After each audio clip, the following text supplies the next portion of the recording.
Hello, trading friends, and welcome back to Forex Focus, brought to you by IG. Taking a look today at the recent bout of US dollar depreciation, gold prices moving higher once again as China has cut its key interest rate by the most in that interest rate's history. More on that in just a second, but first I want to start with some of the price action in major assets coming off of this recent event in China, seeing US dollar down pretty much across the board, with the exception of Canadian dollar when you're looking at major currencies. And Canada had its own data release recently, lower than expected inflation, but that's neither here nor there. Focusing on here, the Australian dollar bouncing back from below 65 cents and now nearing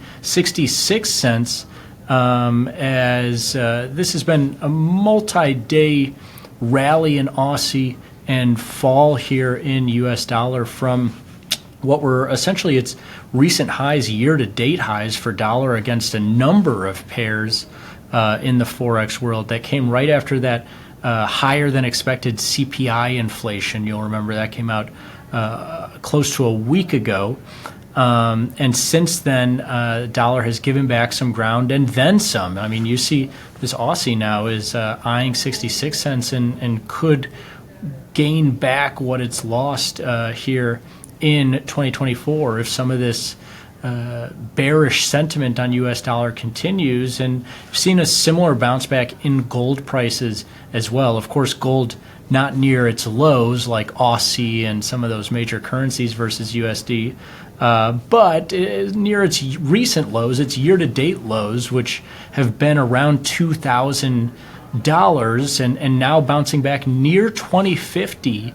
And traders will remember, commodity traders will remember that gold's historic highs for the entire history of gold futures prices that I have access to, at least the last 20, 30 years, the highs have been around $2,100, and that's been hit a couple of times in recent years. That approximately has been hit. As you can see, they made a couple runs at it at the end of 2023, and now kind of edging closer to that high. Once again, gold prices have been on this recent bout of US dollar depreciation, and it seems like just a global move towards potential interest rate cuts. And I bring in that global piece because China actually came out and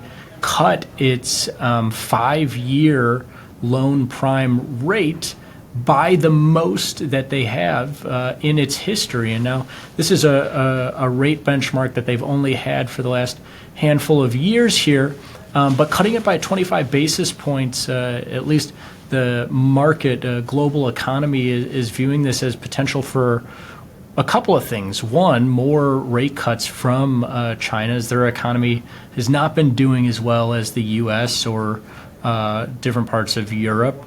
And so maybe more cuts to come to their 1 year or their shorter term or longer term interest rates in China, but also maybe the cutting is going to start in places like the US and Europe. I mean, first have to give you the economic backdrop for China, because their stock market looks a lot different than the S&P 500 or NASDAQ, which are closer to all-time highs, as here we have FXI, which is a large cap Chinese stock ETF that is very close to its recent lows, and it's already through pandemic lows substantially. You'll see the pandemic lows there in 2020 were closer to $35, $40 a share, and now recently have been trading around $20 to $25 a share, so even lower. And those are the lows going back to the financial crisis, really the last significant prolonged stock market crash. And so the Chinese, this is all to say the Chinese economy a little bit different than the U.S., and thus they're cutting their different interest rate benchmarks, and the U.S. is still at 5+% with their Fed funds rate.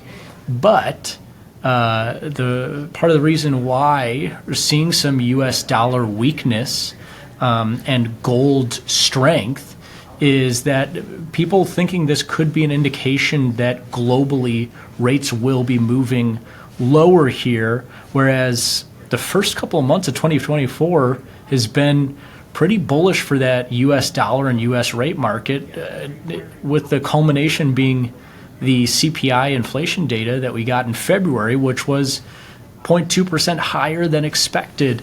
And of course, the employment data that the U.S. has gotten in 2024 has been higher than expected, almost across the board.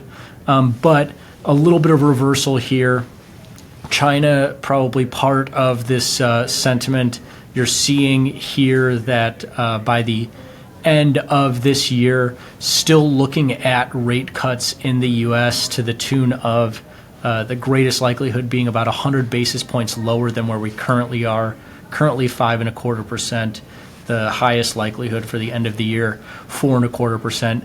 Now, this will almost definitely change. If there's one thing I don't know much about where markets are necessarily headed, but I do know that there's a lot of time between now and the December FOMC, and it's likely that these likelihoods will shift between now and then, and you would expect that if they price in less rate cuts, or if the Fed doesn't end up cutting at all, the U.S. dollar might strengthen and gold might reverse. On the flip side, if they cut more than 100 basis points and the market starts to price in more and more rate cuts, theoretically you might expect that U.S. dollar to continue to weaken as it has in recent trade. But there you have it, China cutting interest rates, looking at potential for cuts here in the U.S., the U.S. dollar starting to soften a little bit, and people fleeing to gold in recent trade.